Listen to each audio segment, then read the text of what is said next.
திமுக ஆட்சியிலும் சரி அதிமுக ஆட்சியிலும் சரி பல்வேறு விமர்சனங்கள் வந்திருக்கு, பல்வேறு அவதூறு வழக்குகள் போட்டிருக்காங்க. ஆனா கைது நடவடிக்கை என்பது பெருமளவு இருக்காது. ஆனா இந்த அரசு பொறுப்பேற்று வந்து பாத்தீங்கன்னா அவதூறு வழக்குகள் அதிரடியாக கைது செய்யறது, குறிப்பா 2 சட்டமன்ற உறுப்பினர்கள் வந்து கைது செய்தாங்க.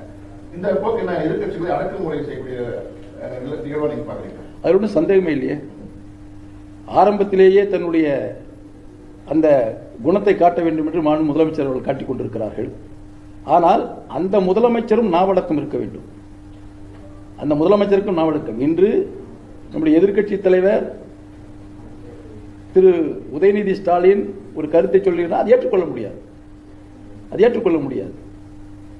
அதே அளவில் இன்றைய முதலமைச்சரும் சினிமாவில் கீழே ரசிகர்கள் கைத்தட்ட வேண்டும் என்பதற்காக சில வார்த்தைகளை பயன்படுத்துகின்ற அந்த வார்த்தைகளையே ஒரு முதலமைச்சர் ஆன பின்பும் பயன்படுத்திவிடக் கூடாது. நேற்றைய தினம் உதயநிதி ஸ்டாலின் அவர்கள் பேசியிருந்த அந்த விஷயம் வந்து இன்னைக்கு சர்ச்சையாகிறது. எல்லா மாவட்டங்கள்லயும் ஆர்ப்பாட்டங்கள்லாம் பண்ணாங்க. இன்னைக்கு அவர் கைது செய்யக்கூடும் என ஒரு கருத்து கூறப்படுது. அவர் வீட்டில் காவல்துறை குறிக்கப்பட்டிருக்காங்க. இது பற்றி அதான் ஏற்கனவே சொன்னதுதான். திரு உதயநிதி ஸ்டாலின் ஒரு வளர்ந்து வரக்கூடிய ஒரு அரசியல் தலைவர்.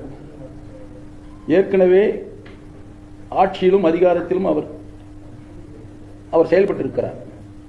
பொது மேடையிலே பேசுகின்ற பொழுது வார்த்தைகளை அளந்து பேச வேண்டும்.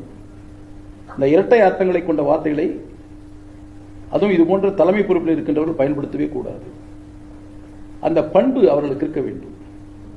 அந்த பண்பு அவர்களுக்கு வந்தால்தான் மக்கள் மத்தியில் மரியாதை கூடும். அந்த பண்பு அவருக்கு வர வேண்டும். அவர் சொன்ன கருத்தை ஏற்றுக்கொள்ளவே முடியாது. ஆனால் உடனடியாக எதிர்க்கட்சிகளை எந்த விதமே செயல்படக்கூடாத நிலையிலே பயமுறுத்துகின்ற வகையிலே இன்றைய முதலமைச்சர் அவர்கள் செயல்பட்டுக் கொண்டிருக்கிறார்.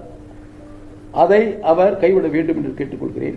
காரணம், இப்பொழுது திரு உதயநிதி ஸ்டாலின் அவர்கள் குளியலறையிலே சென்று காவல்துறையைச் சேர்ந்தவர்கள் போய் வாருங்கள் என்று சொல்கிறார் என்று சொன்னால் எந்த அளவிற்கு இந்த அதிகாரத்தை தவறாக இந்த முதலமைச்சர் பயன்படுத்துகிறார் என்பதை நீங்கள் பார்க்க வேண்டும்.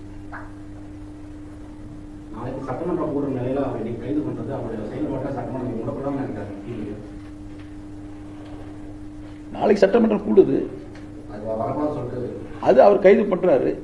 கைது பண்ண அவர் நீதிமன்றத்துக்கு போயிட்டு அவர் நாளைக்கு சட்டசபை கூடுது, சட்டசபையில் நான் எதிர்கட்சி தலைவர் கலந்து கேட்டு வாங்கிட்டு வர வேண்டியதுதான். அது ஒன்றும் நீதிமன்றமும் அதுக்கு தகுந்த மாதிரி நடந்துக்குன்னு நினைக்கிறேன். ஏன்னா இப்போ மார்க்கண்டையனும் நீதி சட்டசபை கூடுது தானே பெயில் வாங்கியிருக்காரு. அந்த கண்டிஷன் பெயில் கூட என்ன சொல்லியிருக்காரு, சட்டமன்றம் கூடும்போது நீங்க கண்டிஷன் பெயில் போட தேவையில்லை, சட்டமன்றத்தை நீங்க சட்டமன்றத்தில் போயிருங்க, சட்டமன்றம் இல்லாத நேரத்தில் அந்த கண்டிஷன் பெயில் கையில் போடுங்கன்னு சொல்லியிருக்காங்க. அவ்வளவுதான். காவிரி பிரச்சனையில